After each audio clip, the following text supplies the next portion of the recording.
오늘은 팔복 설교 시리즈 마지막 시간입니다.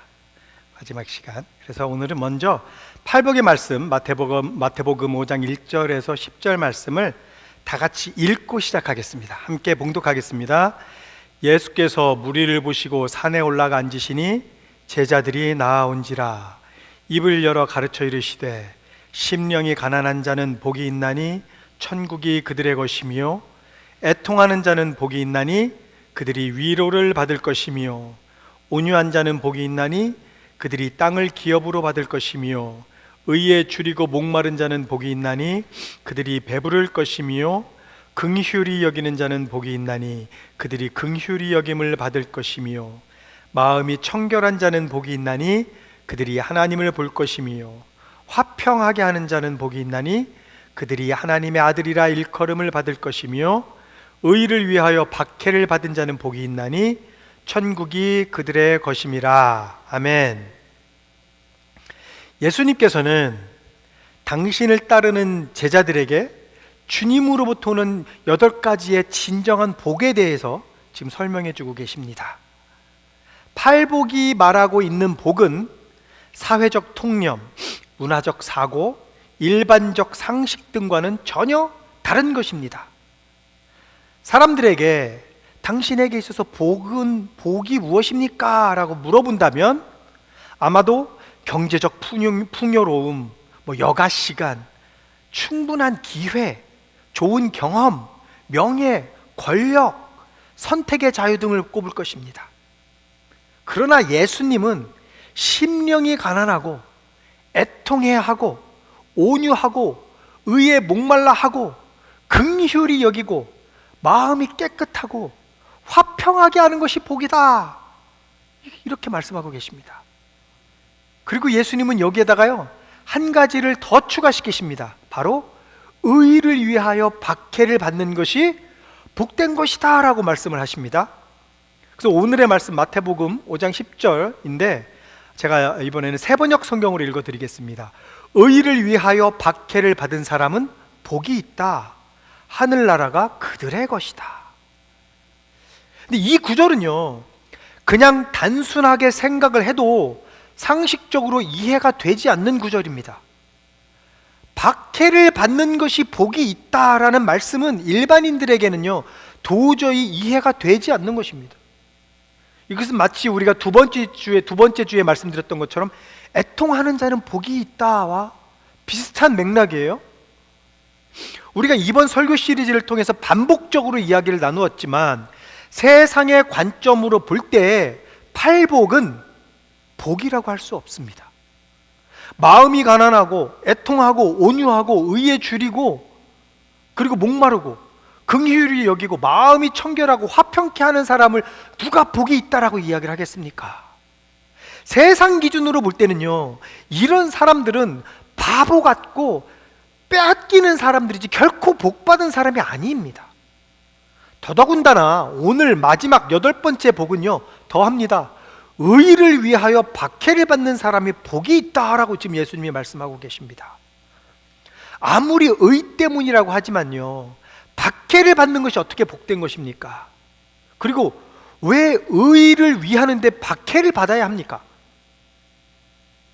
그러나 성경은 예수 그리스도를 따르고자 하는 사람들에게는 반드시 박해가 있을 것이다 라고 말씀을 하고 계셔요. 그러면 이 박해는 도대체 무엇을 이야기하는 것입니까? 그리고 의는 또 무엇을 이야기하는 겁니까? 마지막으로 의를 위하여 박해를 받는 것이 왜 복일까요? 오늘은 이것들에 대해서 좀 알아보도록 하겠습니다. 예수님이요 우리가 방금 읽었던 10절 말씀처럼 의를 위하여 박해를 받는 자는 복이 있다라고 말씀하시고 나서요 그 다음 구절인 11절과 12절에서 이렇게 말씀하셨습니다. 너희가 나 때문에 모욕을 당하고 박해를 받고 터무니없는 말로 온갖 비난을 받으면 복이 있다. 너희는 기뻐하고 즐거워하여라. 하늘에서 받을 너희의 상이 크기 때문이다. 너희보다 먼저 온 예언자들도 이와 같이 박해를 받았다. 우리는 이 11절과 12절 말씀을 통해서요 의를 위하여 박해를 받는 자는 복이 있다라는 이 말씀의 의미에 대해서 예수님이 네 가지로 명확하게 설명하신 것을 우리는 찾아볼 수 있습니다. 첫 번째, 예수님은요, 박해가 무엇을 의미하는지 명확하게 말씀하셨습니다. 박해가 무엇을 의미하는지. 그게 뭐냐면, 박해는 육체적인 고문뿐만 아니라 악의적인 모든 것을 포함하는 겁니다. 박해는 육체적인 고문뿐만 아니라 악의적인 모든 것을 박해라 라고 말씀하시는 거예요. 보세요. 11절 말씀에 모욕을 당하고 박해를 받고 터무니없는 말로 온갖 비난을 받는 것이 박해다라고 예수님 말씀하셨어요. 이게 무슨 말이냐면, 우리의 믿음 때문에 우리가 육체적 고문을 당하거나 뭐 그런 것은 아니겠지만, 언어적 폭력, 즉 폭언을 이야기하는 거잖아요. 폭언, 언어적 폭력, 조롱, 거짓말, 비난 등은 우리가 받을 수 있다라는 말이에요. 이것도 박해다라는 거죠. 그래서 바울이 디모데후서 3장 12절에 이렇게 말했습니다. 그리스도 예수 안에서 경건하게 살려고 하는 사람은 모두 박해를 받을 것입니다. 우리는요, 모두 나와 예수 그리스도의 관계와 또 그로 인한 나의 삶의 변화 때문에 이러한 박해를 받을 수 있다는 거예요. 내가 예수를 믿었기 때문에, 내가 예수를 믿음으로 나의 삶이 변화받았기 때문에, 그것 때문에 나는 분명히 박해를 받을 것이다 라는 거죠. 그래서 예수님이 요한복음 15장 20절 앞부분에서 이렇게 말씀하셨습니다. 내가 너희에게 종이 그의 주인보다 높지 않다고 한 말을 기억하여라. 사람들이 나를 박해했으면 너희도 박해할 것이요. 뭐라고 얘기합니까? 사람들이 예수님을 박해하였으면 너희도 박해할 것이다 라고 얘기하는 거예요. 즉, 내가 예수를 믿는다는 이유로 우리도 박해를 받게 될 것이다 라는 말이에요. 그리고 예수님의 이 말씀이 현재 실제로 우리의 삶에서 지금 벌어지고 있잖아요. 우리가 예수를 믿기 때문에 받는 불이익들, 또는 우리가 예수를 믿기 때문에 포기해야 하는 것들이 좀 있어요. 그렇죠?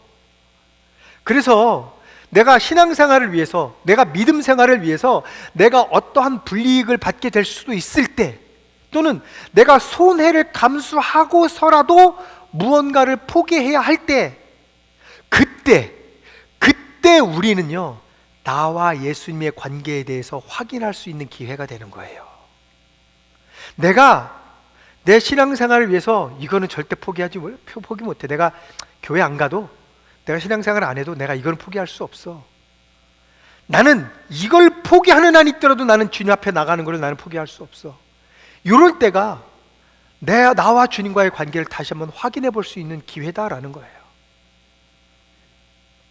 두 번째, 예수님은 의를 위하여 박해를 받는 것이 무엇인지 정확히 설명하셨습니다. 아까는 박해를 받는 게 무엇인지 설명하셨다고 그랬잖아요. 두 번째는 뭐라고 얘기했냐면, 의를 위하여 박해받는 것이 무엇인지 예수님이 정확하게 설명하셨어요. 의를 위한다는 것은 예수님과 올바른 관계를 맺기 위한 것임을 의미합니다. 의를 위하여 박해를 받는다는 것은 예수님과 올바른 관계를 맺기 위한 것을 의미합니다. 11절 말씀에요, 나 때문에 라고 얘기해요. 나 때문에 모욕을 당하고 박해를 받고 터무니없는 말로 온갖 비난을 받는다라고 말씀하셨잖아요. 한국어 성경으로는 나 때문에라고 얘기하셨는데요, 이게 영어로는 because you are my followers. 왜냐하면 너희는 나를 따르는 사람들이기 때문에 박해를 받는다. 너희는 나를 따르는 제자들이기 때문에 너희는 박해를 받을 것이다 라고 얘기한 거예요. 여기서 말하는 나 때문에가 그 이야기한 거예요. 예수님의 제자, 즉 예수님을 따르는 사람을, 예수님과 관계를 맺었기 때문에, 스승과 제자로 나의 주님과 그 구원받은 주님의 백성으로 관계를 맺었기 때문에 우리가 박해를 받는다라는 거예요. 우리가 한 달 전에 의에 줄이고 목마른 자의 복이라는 그 설교 제목을 통해서요, 의는 하나님의 의, 즉 예수 그리스도를 의미하는 것이다 라는 말씀을 드렸습니다. 그 근거가 바로 지금 이 11절에 있는 거예요. 무슨 말이냐면 10절에서 의를 위하여 박해를 받는 자에서 의는 예수님을 의미한다고 방금 얘기했잖아요. 그러니까 의는 예수님을 의미하는 것이므로 11절에 나 때문에, 즉 예수님 때문에 박해를 받는다라는 거예요. 그러므로 의를 위하여 박해를 받는다는 의미는 예수님과의 관계를 올바로 유지하려고 하면 분명히 박해를 받게 된다는 겁니다. 그래서 요한복음 15장 18절과 19절 21절에서 이렇게 말씀하셨습니다. 세상이 너희를 미워하거든 세상이 너희보다 먼저 나를 미워하였다는 것을 알아라. 너희가 세상에 속하여 있다면 세상이 너희를 자기 것으로 여겨 사랑할 것이다. 그러나 너희는 세상에 속하지 않았고 오히려 내가 너희를 세상에서 가려 뽑아냈으므로 세상이 너희를 미워하는 것이다. 21절, 그들은 너희가 내 이름을 믿는다고 해서 이런 모든 일을 너희에게 할 것이다. 그것은 그들이 나를 보내신 분을 알지 못하기 때문이다. 그러니까 세상이 너희를 사랑하고 네가 세상을 사랑한다는 것은 그것은 네가 세상에 속해 있다는 얘기다라는 거고요. 세상이 너를 미워하고 박해를 하고 핍박하다는 것은 네가 내 안에 있기 내 안에 있기 때문이다. 즉 너는 나를 따르는 사람이다. 나의 제자이다. 나의 아들이기 때문이다라고 말씀하시는 거예요. 그런데 중요한 것은요, 우리가 지금 여기서 이 세상에서 내가 예수를 믿음으로써 박해를 받는 것이 중요한 게 아니고요, 이미 우리는 하나님으로부터 이런 박해들을 극복할 복들을 받았다는 게 더 중요한 겁니다. 그래서 세 번째로요, 예수님은 박해 가운데에서도 기뻐하고 즐거워하라고 명확하게 말씀하셨습니다. 무슨 말이냐면 예수님은요, 하늘에서의 보상에 대해서 약속하셨습니다. 박해를 받는 자들은 하늘에서 분명한 보상이 있을 것이다 라고 말씀하셨어요. 12절에서 뭐라고 예수님이 말씀하셨습니까? 하늘에서 받을 너희의 상이 크다라고 말씀하셨잖아요. 무슨 말이냐면요, 하나님으로부터 받는 보상은 이 땅에서 얻는 상을 넘어선 훨씬 더 큰 상이다라는 겁니다. 그러면 하늘에서 받을 큰 상이 뭡니까? 10절 우리가 아까 의를 위하여 박해를 받는 자는 복이 있나니, 그 다음에 뭐예요? 천국이 저희 곳이며. 하늘에서 받을 큰 상, 세상이 줄 수 없는 상, 세상이 주는 상과는 비교도 할 수 없는 상이 뭡니까? 천국이 저희의 것입니다라는 겁니다. 즉 우리가 세상에서 의를 위하여 박해를 받을 때는 너희들은 세상이 줄 수 없는 천국을 소유하는 것이다. 그러니 기뻐하라고, 그러니 즐거워하라고 말씀하시는 거예요. 그래서 히브리서 12장 2절에서 3절에서 이렇게 말했습니다. 믿음의 창시자요 완성자이신 예수를 바라봅시다. 그는 자기 앞에 놓여있는 기쁨을 내다보고서 부끄러움을 마음에 두지 않으시고 십자가를 참으셨습니다. 그리하여 그는 하나님의 보좌 오른쪽에 앉으셨습니다. 자기에 대한 죄인들의 이러한 반응을 참아내신 분을 생각하십시오. 그리하면 여러분은 낙심하여 지치는 일이 없을 것입니다. 그리고 바울도요, 디모데후서 4장 8절에서 또 이렇게 이야기했어요. 이제는 나를 위하여 의의 면류관이 마련되어 있으므로 의로운 재판장이신 주님께서 그날에 그것을 나에게 주실 것이며, 나에게만이 아니라 주님께서 나타나시기를 사모하는 모든 사람에게도 주실 것입니다. 디모데 전후서를 바울이 언제 썼습니까? 로마 감옥에 갇혀서요, 죽기 직전에 쓴 마지막 편지잖아요. 바울이 모든 사역을 다 마치고 이제 로마 감옥에 갇혔어요. 그리고 이제 죽기를 기다리면서 그의 양아들인 디모데에게 마지막으로 쓴 편지가 디모데 전후서란 말이에요. 그래서 바울이 하는 얘기가 이거예요. 이제는 나를 위하여 의의 면류관이 마련되어 있다 라고 얘기하는 거예요. 그리고 그 의의 면류관이 누구에게도 나타납니까? 누구에게도 주어진다고요? 주님이 나타나시기를 사모하는 모든 사람들에게도 주실 것이다 라고 얘기하는 겁니다. 네 번째, 예수님은 우리가 박해를 받을 때 동역자가 있음을 기억하라고 명확하게 말씀하셨습니다. 나 혼자가 아니라는 거예요. 박해는 주님을 전하는 자들에게 있어서 특권입니다. 특권. 예수님은요, 아까 말씀 읽어드린 12절 후반부에서요, 뭐라고 얘기하냐면 너희보다 먼저 온 예언자들도 이와 같이 박해를 받았다라고 말씀하셨습니다. 무슨 말이냐면 우리가 예수를 믿는 것 때문에 세상으로부터 박해를 받을 때 우리와 같이 박해를 받았던 다른 동역자들도 있다라는 것을 알고 기억하라라는 말이에요. 너는 혼자가 아니야 라는 말입니다. 사도행전 5장 41절을 보면요, 예수님의 제자들이요 복음을 전파하다가 이제 잡혔다가 풀려나면서 기뻐하는 장면이 나옵니다. 이렇게 얘기하죠. 사도들은 예수의 이름 때문에 모욕을 당할 수 있는 자격을 얻게 된 것을 기뻐하면서 공의회에서 물러나왔다. 예수의 이름 때문에 모욕을 당했는데 그게 기쁘대요. 그게 무슨 말입니까? 나는 하나님을 따르는 사람이라는 것이 검증된 거잖아요. 여러분, 우리가 신앙생활을 하면서 하다 보니까 자꾸 누군가의 반대에 부딪히고 신앙생활을 올바로 하지 못하게 방해를 받고 핍박을 받는 것은요, 예수님을 사랑하고 주님께 예배드리기 원하고 주님을 따르기로 한 사람들에게 있어서 나타나는 일반적인 현상이에요. 만약에 내 생활에 있어서, 내 신앙생활 속에서 그런 게 없잖아요? 내 신앙생활이 너무나 편하잖아요? 한번 확인해 볼 필요가 있어요. 확인해 볼 필요가 있어요. 분명히요, 세상은, 악한 것들은 주님을 믿는 것을 방해하는 세력들이 분명히 있습니다. 내가 주님 앞에 나가서 예배드리고 주님과 나와 올바른 관계를 맺기 원하는 것을 방해하는 세력이 분명히 있어요. 그때 그것에 넘어가느냐 안 넘어가느냐는 우리의 선택이고, 내가 어떻게 선택하느냐에 따라서 내가 예수님과 더 올바른 관계를 맺느냐, 더 주님 앞에 한 걸음 한 걸음 나아가느냐, 그렇지 못하느냐라는 거죠. 우리는 이럴 때, 내 신앙생활에 자꾸 핍박받는 것 같을 때, 누군가가 나를 자꾸 막을 때, 방해할 때, 구박할 때, 이때가 나의 신앙 상태를 점검해보는 좋은 기회라는 것입니다. 여러분, 기독교인들에 대한 박해는요, 새로운 일도 아닙니다. 그렇죠? 우연도 아닙니다. 우리가 그다지 이제 놀랄 일도 아닙니다. 이제는 이것은요, 예전부터 있어 왔던 일이고요, 현재도 지금 일어나고 있고 앞으로도 계속 일어날 일입니다. 그래서 베드로전서 5장 9절에서 이렇게 말했습니다.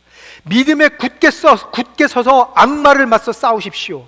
여러분도 아는 대로 세상에 있는 여러분의 형제 자매들도 다 같은 고난을 겪고 있습니다. 그러니까 우리가 박해를 받을 때, 나의 신앙생활을 통해서 박해를 받고 핍박을 받을 때, 나는 혼자가 아닙니다. 내 옆에 있는 같은 그리스도의 형제 자매들도 같이 지금 고난을 받고 있습니다. 우리 그들과 함께 손잡고 함께 기도함으로써 이것을 이겨나가야 된다는 겁니다.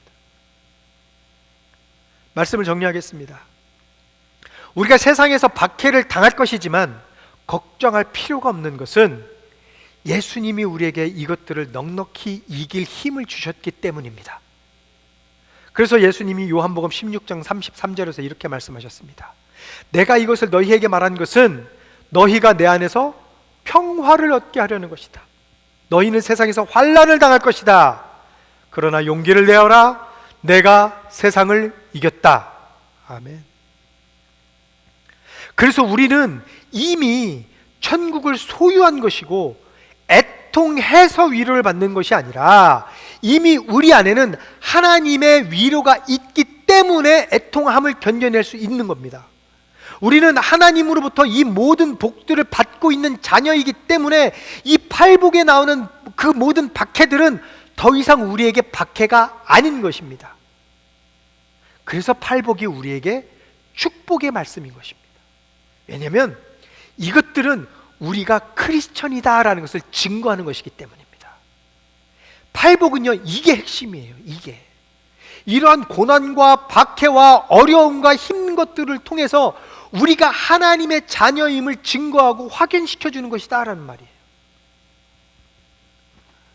여러분, 의의 길을 쫓아가는 자에게 주어지는 것은요, 박해입니다. 박해예요. 올바른 신앙을 지키는 것은 세상으로부터 결코 환영을 받지 못합니다. 왜냐하면 세상이 구하는 것을 구하지 않고 세상이 사는 방식대로 살지 않기 때문에 세상이 우리를 환영하지 않습니다.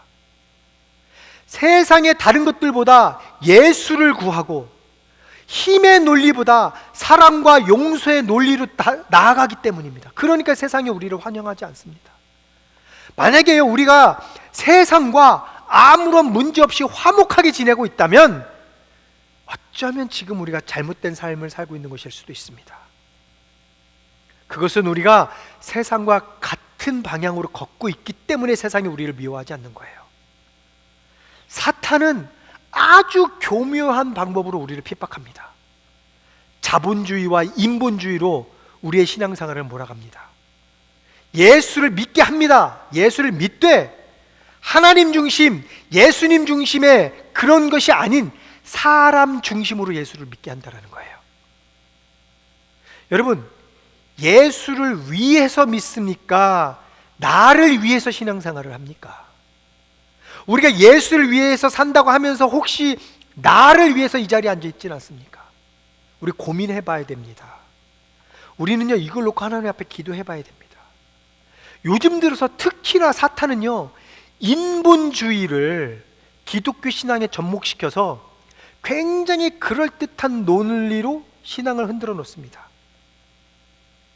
그래서 우리가 주님 앞에 나와서 예배하고 찬양하고 말씀 듣고 다 하는데 그게 사람 중심의 예배가 되어야 된다는 거예요. 무슨 말이냐면 내가 와서 예배를 드리는데 내 영적으로 만족함이 있어야 된다는 거예요. 내가 기쁨이 있어야 되는 거예요. 예배를 통해서 내가 예배를 통해서 뭔가 깨닫고 은혜가 있어야지 그게 예배 드리는 것처럼 느껴진다는 거예요. 그건 사람 중심의 예배인 거예요. 예배는 내가 예배를 통해서 어떠한 느낌인지가 중요하지 않아요. 예배는 하나님께 영광 돌리는 게 예배인 거잖아요. 하나님을 위한 예배를 드리는 것이 예배예요. 근데 사탄은 이런 인본주의, 너 그럼 뭐야, 너는 뭐하러 예배를 드려, 이런 식으로 예배를 왜곡시켜 버린다고요. 사람 중심의 신앙이 아니라 하나님 중심의 신앙이어야 됩니다. 기독교는요, 철저하게 신본주의 원칙이에요. 신본주의. 그래서요, 인본주의 신앙들이요, 기독교에 들어오면서요, 같은 크리스천들 사이에서도 박해를 하는 안타까운 일들이 벌어지고 있잖아요. 교단이 갈라지고 있잖아요. 분명히 성경에는 죄라고 말씀을 하고 있는데 뭐라고 얘기를 하냐면요, 세상이 다 인정을 하니까 우리도 인정해야 한다라고 얘기를 해요. 여러분, 다른 것은 다 변할 수 있고요, 상황에 따라서 다 바뀔 수 있지만 진리는 변하지 않기 때문에 진리인 거예요. 하나님의 말씀은 진리입니다. 절대로 변할 수 없는 진리입니다. 그런데 지금처럼 세상의 대의를 따라가지 않으면 세상뿐 아니라 이제는 교회 내에서조차도 박해가 온다고요. 그러나 이것은 하나님과의 올바른 관계 때문에 생기는 박해예요. 하나님의 의를 이 땅에 드러내는 삶을 살다가 우리가 받게 되는 어려움이라는 겁니다. 예수님도 이러한 삶을 사셨잖아요. 예수님의 삶은요, 하나님 나라의 가치와는 다른 생각을 가진 그 사람들과 끊임없이 충돌하면서 사셨잖아요. 사실 우리는 예수님을 믿으면서 기대하는 것들이 좀 있습니다. 여러분은 무엇을 기대하십니까? 예수 믿으면서 어느 누구도 예수를 믿으면서 박해를 기대하지는 않습니다. 그러나 성경은 예수님을 믿으면 박해를 받는다라고 얘기합니다. 그리고 그것이 우리에게 복이다라고 말씀하십니다. 왜냐하면 하늘에서 큰 상이 있을 것이기 때문입니다. 저와 여러분은 예수 그리스도를 믿음으로 이미 이 땅에서 천국을 소유한 사람들입니다. 그리고 앞으로 다가올 천국도 우리의 것입니다. 그리고 그 천국에서 하나님의 큰 상을 받을 것입니다. 의를 위하여, 즉 주님을 위하여 기쁨으로 기꺼이 박해를 받으시는 여러분이 되시기를 예수님의 이름으로 축복합니다.